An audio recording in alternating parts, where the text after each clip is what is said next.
afternoon, everybody. We would like to take this time to thank you all for being here today. I'm Armida. I'm Karen. I'm Ali. I'm Ahmad. And today we are going to be presenting Elmore's Habitudes. So just to begin, I just wanted to tell you guys the definition of habitudes, and it is a habitual tendency or a way of behaving. Some of the points that we're going to be discussing today is why would a person rather sit through a movie than a meeting? How can you be a good communicator? Is your message easy to get across? And how to motivate your audience to act upon your message. So I'm going to be starting on why it's so difficult to keep your audience interested throughout a meeting or a speech that you're giving. So by a show of hands, would you rather sit through a movie or a meeting? Raise your hand if you would rather sit through a movie. Raise your hand if you would rather sit through a meeting. Good for you. Good for you. Good for you. But so that was basically the result that I had expected. The reason why people would rather attend a movie over a meeting is because a movie has a story and it has conflict, action, and resolution. These are the factors that keep an audience interested throughout a speech or a meeting. In order to be an effective communicator, you should always begin your stories with the end in mind. Communicators usually feel like telling a story is not very professional or very scholarly. However, that is not always the case, since your audience might be more interested and may pay more attention if you communicate your point through a story that contains conflict, action, and resolution. The key for communicators is to understand the goal of your message, and then decide on a story that includes conflict, which then will make the audience feel a part of it and understand your point more. Lastly, the order of impact stories have on listeners is from most to least effective is personal stories. This is the most effective since the speaker is sharing from their personal experiences. True story / contemporary, this is not as effective as personal stories, obviously, but it is still effective because the listeners still understand who the characters are in the story. And true story / history, this is not as effective just because the listeners may or may not understand who you are talking about. It's kind of a shot in the dark. But lastly, fiction, this is the least effective of all the stories. Since the listeners know that the story isn't real, they're going to have a hard time relating to it. Now I'm going to be passing it on to Karen, who's going to be talking about how to be a good communicator. Thank you. Oh wait, did I go backwards? There would- Sorry. Okay. So I will be talking about how speakers can become great communicators. And so first, speakers must identify with the people, and they start using a method called windows and mirrors. So when they do their window, well, I guess the method would be the windows, sorry. Effective speakers use windows and mirrors when they speak. When speakers hold up a window to their humanity, the people are able to be more engaged on what they're talking about. Another thing is speakers identify with the people that are listening through the raw act of being transparent, and that's how they attract their listeners, by identifying with them. So communicators are more focused on making that connection versus like public speakers, for example. They are more focused on making an impression more than building that connection. So public speakers will kind of just want to be heard, and then communicators will try to actually make that impact and try to teach people. Another thing is the windows and mirrors method. It helps communicators become more transparent and authentic, which is what the audience prefers. Is that they want to be able to understand and really kind of get that humanity piece from the person that they're, listening to and who's talking to them. So on here, it kind of explains like the difference between the two. So for a public speaker, it puts the message before the people, and then for a communicator, it puts the people before the message. So you can kind of see the difference there on how a communicator wants to have more of that relationship and that connection versus a public speaker. Another thing is the type of questions is, like for a public speaker would be, what do I have? And then a communicator will say, what do they need? So it's more of a personable type of relationship that a communicator would like to have versus a public speaker's just kind of there to do their job. And then one of their focuses, for example, for a public speaker is the content of the words, and then the focus for a communicator is the making a change with their listeners. And then the goals between the two is this public speaker will complete the message, and then the goal for the communicator is to complete like the people, so that's where they could make that impact. And so now I'll pass it over to Ollie. Thank you, Karen. So we're gonna talk about basically the pencil. All right. So I'm gonna start with a show of hands. How many of you guys have used the number 2 pencil? All of you guys. Have you guys heard of the number 3 pencil? Nobody, right? So the number 3 pencil was actually, I believe it was debuted in I think it was some Ivy League college. I think it was Duke. Don't quote me on that. But it was some time ago, sometime in the early 90s. So number 3 pencil was basically made a one day. It was like a one-day star. It was showed off to students in Duke, and people did not really like the number 3 pencil, mainly because it was super hard to use. You had to put a lot of pressure into it, and basically they found those number 3 pencils in the garbage literally that same day because they were given out for free.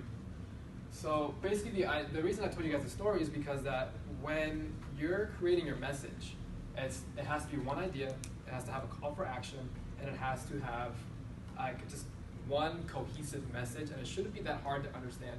I know all you guys in elementary school and things like that have said short and sweet, short and sweet. Your presentations have to be short and sweet, 30 seconds or less. It's almost like a business pitch.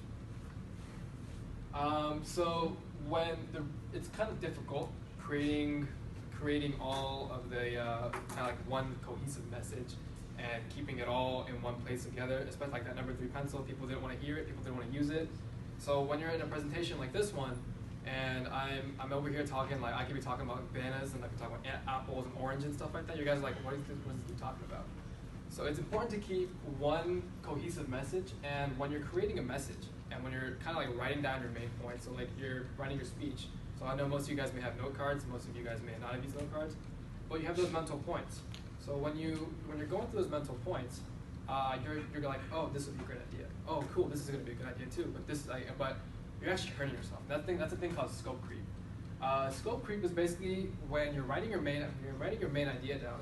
You're like, okay, what if I talked about this part, and what if I talked about that part, and what if I add it all together? But at the end of the day, your audience or your viewers, they're not really know what you're going to talk about. Because I was talking about number 3 pencil, but for all you know, I could be talking about like mechanical pencils at the end of the day. And so this is basically like kind of like the Sir Winston method. I don't know if you guys have heard of Winston Churchill. He was I believe he was the England Prime Minister at one point, and like right after World War II. He was also an army general. He was the army general of England at the time, or Great Britain, and he led the army against the Nazis.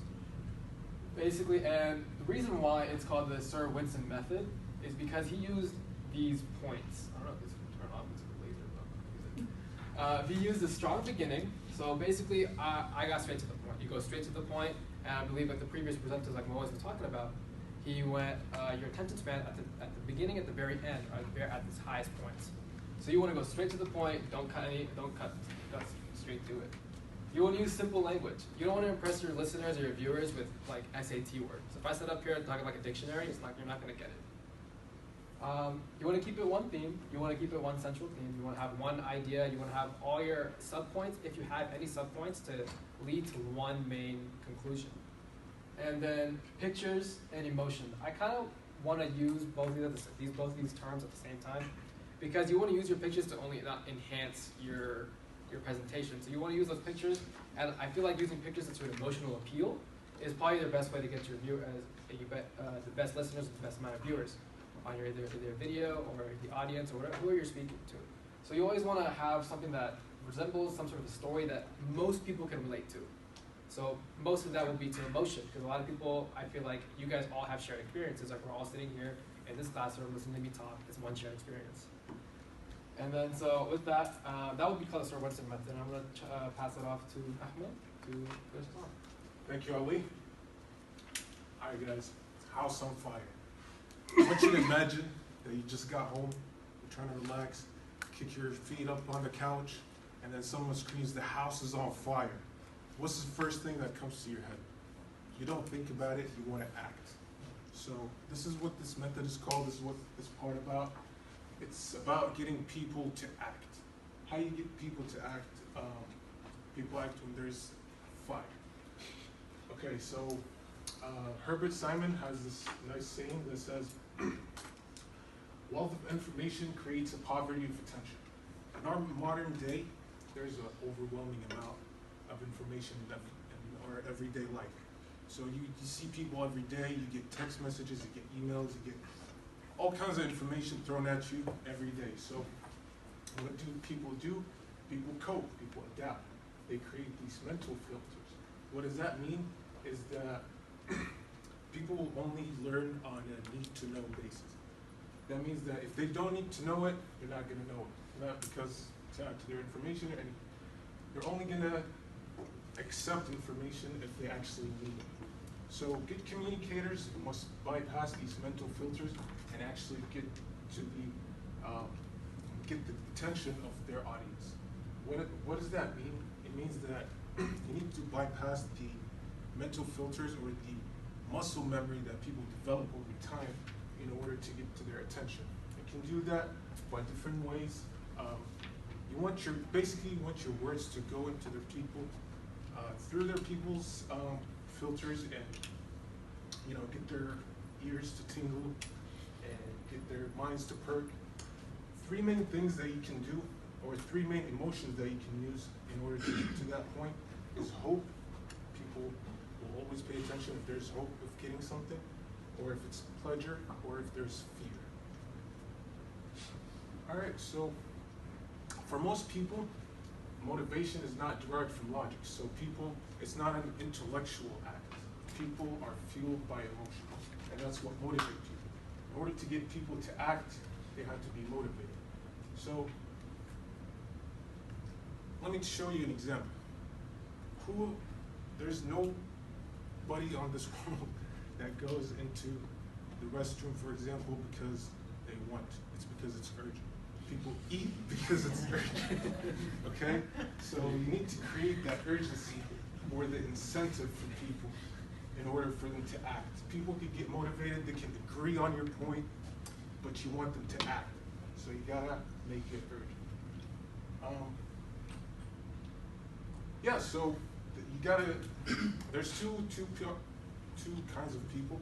People that would listen to emotion, which is, I would say, about 90% of us. And then there's people who actually go off of logic. So you need to make sure that you target both the mind and the heart whenever you're constructing your speak.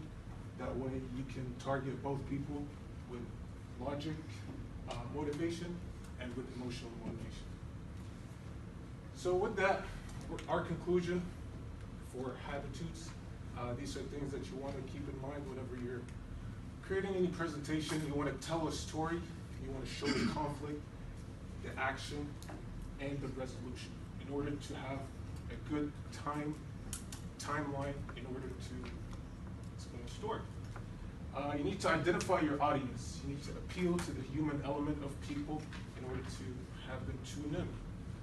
Keep your message simple and short, easy to understand.